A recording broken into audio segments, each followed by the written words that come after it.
Can everybody hear me? I hit a button accidentally. I forgot my outline at home, which is like my safety net. So if you see me up here frozen like a deer in headlights, somebody come save me. Please don't let me stand up here.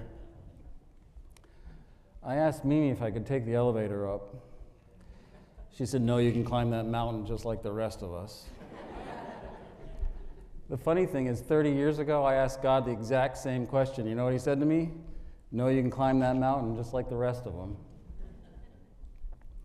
It's funny, isn't it, how we equate our spiritual journey, our spiritual evolution to climbing a mountain? You know, with all its perils, well, its challenges, trying to figure out which path is the right path up for us, the fear of falling off the cliff face. We equate spiritual growth and evolution as if it's hard or difficult most of the time, don't we? But it doesn't have to be that way. It doesn't have to be hard or difficult. It's possible to be on friendly terms with a friendly world. But there's a catch. There's always a catch, isn't there? Even in the metaphysical world, there's a catch.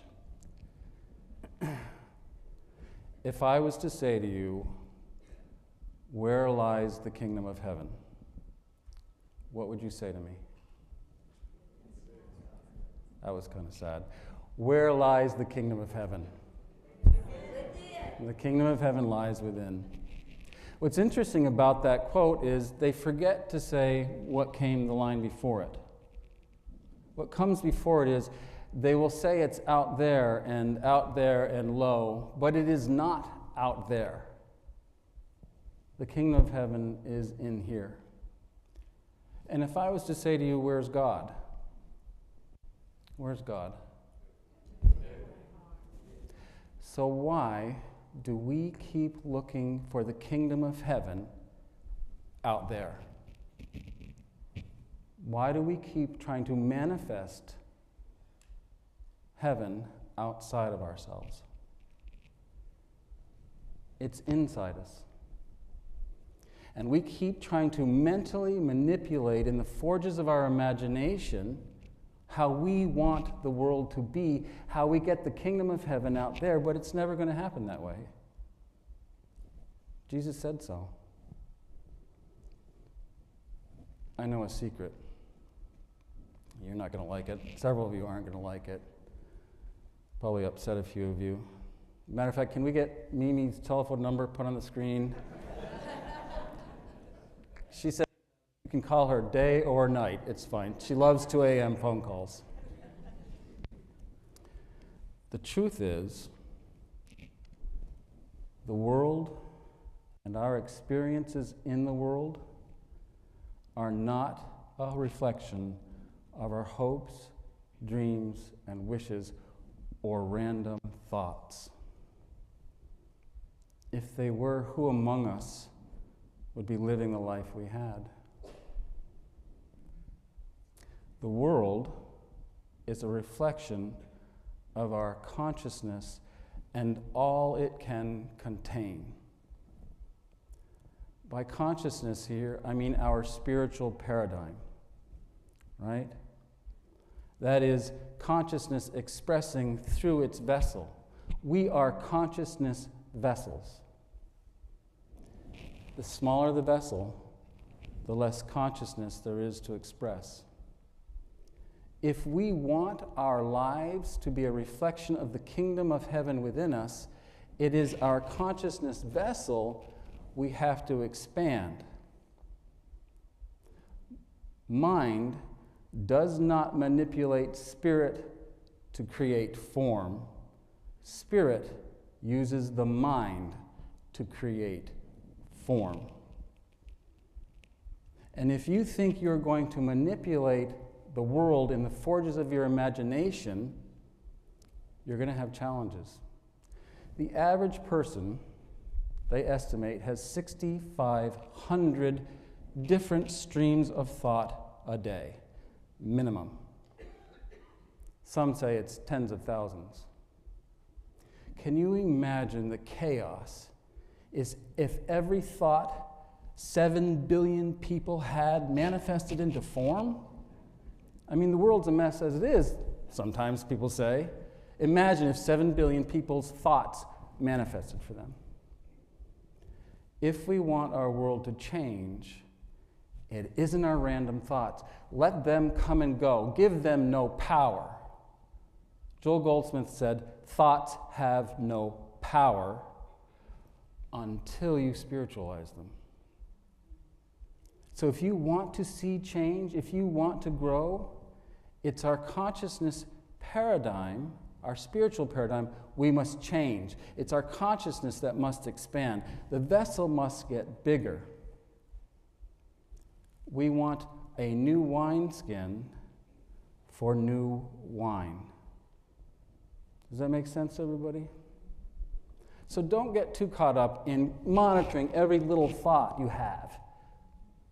Let it come, let it go. Don't imprison them. When you imprison your emotions, your thoughts, you empower them. Let them wash through you. Your spirit.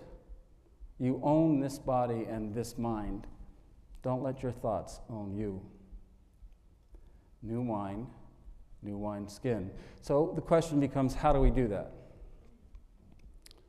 Well, there's a really simple way, and that is by following our dharma. Does everybody know what the word dharma means here? It's a Sanskrit word. Most often in the West we translate it as duty. But to the Eastern mind, dharma means so much more. To the Eastern mind, dharma is everything we do and say in a day related to God. When people come to my classes, I teach them the difference between duty and dharma. Duty is what the world tells you you're supposed to do. And I don't know if you've noticed lately, but there's been a revolution in younger people. They don't want to do what the world's been telling them to do. So we say the Gen Z, they're lazy, they won't do. No, they don't buy the paradigm. What they want is dharma. Dharma is what your heart tells you you're meant to do. There's a great story out of India. I think it's great. You might not like it as much. A saint is meditating on the banks of the Ganges one day. And as he's meditating, he hears this splashing going on in the water. And he looks down and he sees a scorpion splashing around, drowning. So the saint reaches down and picks up the scorpion to put him on the embankment, and sure enough, the scorpion stings him. He puts the scorpion down, he goes back to meditating. A few minutes later, he hears that splashing sound again, and he looks down, and there's the same scorpion thrashing around in the water. And sure enough, the saint reaches down, picks up the scorpion to put him back on the bank, and the scorpion stings him again. And he puts the scorpion down. Well, a passerby was watching all this happen, and he couldn't take it. So he reaches up and he taps the saint on the shoulder, and he said, "Sir, why would you reach down and pick up that scorpion again, knowing it's going to sting you?" And the great saint said, "It is the dharma of the scorpion to sting, but it is the dharma of the human being to save." That's why we're here. We're not here to accumulate all the riches and wealth. We're not here to manipulate the mind and everything that goes with it. We're here to wake up. It's our dharma. And who or what is the first thing we should be saving? How are we to see the divine light in others if we have not awakened to the light divine within us? And the moment we awaken to the light divine within us, it shines out. Think of consciousness like a pond. And you're standing at the edge of the pond, and at the bottom of the pond there's a light shining. But you can't see the light because the pond is occluded. It's full of debris and it's full of motion. This is your consciousness in everyday consciousness. It's this pond full of debris. The light is there. I almost fell off the steps. The light is there. We just can't see it. If we clean out the pond, if we wait patiently for all the debris to settle, the light shines. And we say, oh, there's the light. Aha, I am that. Imagine now that that pond is a giant lake, and it's pure, and it's still, and it's calm, and a great sun shines from within it. If you're at that place, what is the only thing when you look up you see? Lake, consciousness, sun. If we expand our consciousness, if we shift our spiritual paradigm, the only thing that's going to be reflected back to us is that same light we recognize within ourselves. Are you all with me? So the question is, how? What tools do I use to expand my consciousness? Almost all Enlightenment traditions teach many tools to awaken. I'm only going to share one with you today, and that one is Dharma. If we know why we're here, if we know our Dharma, everything begins to align itself for us. And we've lost the ability to figure out why we're here sometimes. There's so much going on. So how do we do that? How do we know what our Dharma is, our purpose this lifetime? Not our duty, what our heart tells us we're meant to do. It's actually very straightforward. Every morning, either before or after your coffee, sit to pray and meditate. If you can meditate until you're so quiet, the song of your soul sings sweetly in the stillness to you. That song the soul sings is the song of your Dharma. And if you can then align yourself with it, and then go out and express it, everything lines up for your spiritual consciousness to expand. By the way, that doesn't mean it's going to be easy. There's this myth out there that if it's meant to be, it's going to be, doors will open effortlessly and nothing, no hard work. How many ministers and great world leaders do we know that had to work their butts off and were confronted with all sorts of challenges doing what they were made to do? If you are in alignment with your Dharma, the end result will always be God expressing as you. Yeah? Seek ye first the kingdom of heaven, and all other things will be added unto you. It doesn't say, go get what you want and then look for God. It says, find God and everything you want will be there for you. We don't have to reach out and take it. We just have to reach in and accept it. It's all waiting there within us. I of myself do nothing. The Father within does the work. I bow to Christ within you. You want to stay?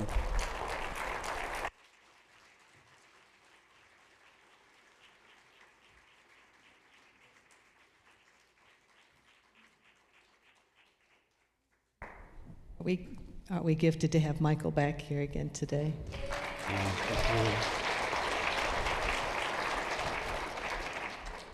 Michael will be returning toward the end of February. We are starting a book study, and we are actually studying the book that he wrote, Journey to Remembrance. He'll also be offering later in March a workshop, so look forward to seeing him again. So now let's give him our unity blessing. If you'll stand. And remember, we bless you, we love you, we appreciate you, we behold the Christ in you together. We bless you, we love you, we appreciate you, and we behold the Christ in you. You may be seated.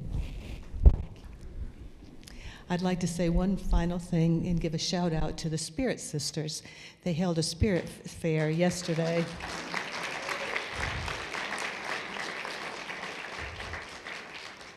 They demonstrated belonging, and they demonstrated how much light we have within this community and how we empower them when we allow them to shine. So thank you, each and every one of you that either participated or that came. Thank you.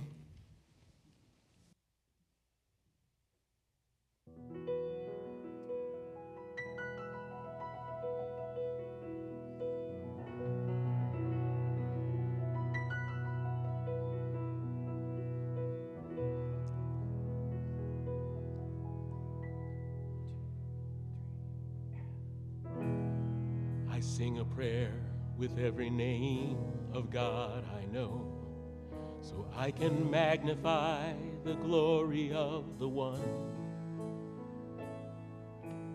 the God of light and shadow, the Spirit on the wind, the Father of creation, or the Mother of the Son. I sing a prayer with every name of God I know, and each name's another window to the soul.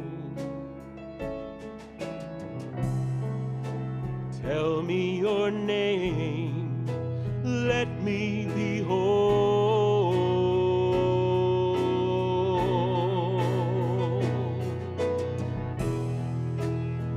So many faces of God, so many faces of God, so very beautiful, so very, very beautiful, so many faces of God, so many faces of God, so very beautiful, so very, very beautiful, so very beautiful. And if it seems the world has fallen to its knees, I'm calling for the love of the divine. Savior or Messiah, the teacher or a saint, a poet or a prophet, or hero of an age.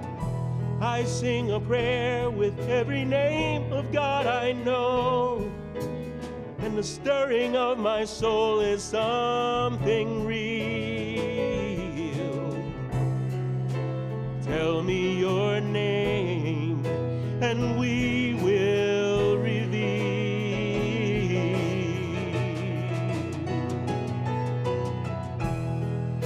So many faces of God, so many faces of God, so very beautiful, so very, very beautiful, so many faces of God, so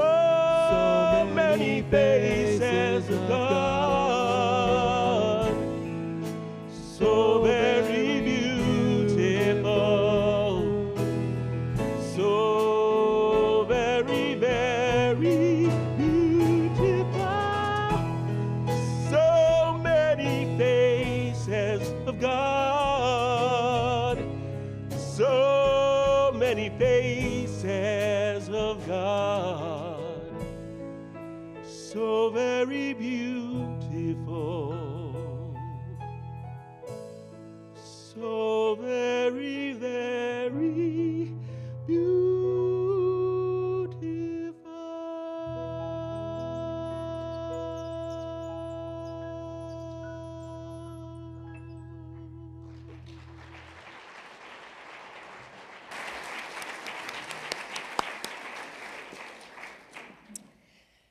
Good morning. My name is Jennifer Daly, and when I saw Tim walk over to this side of the stage from that side of the stage a couple months ago, and I saw his whole demeanor change, I knew exactly what he was feeling, because I'm on stage a lot. Not this stage, this is the first time I've ever been on this stage, but I'm on stage throughout the Triangle. I do community theater, and I'm nervous, because I'm me. So I decided, hey, I'm gonna get up there.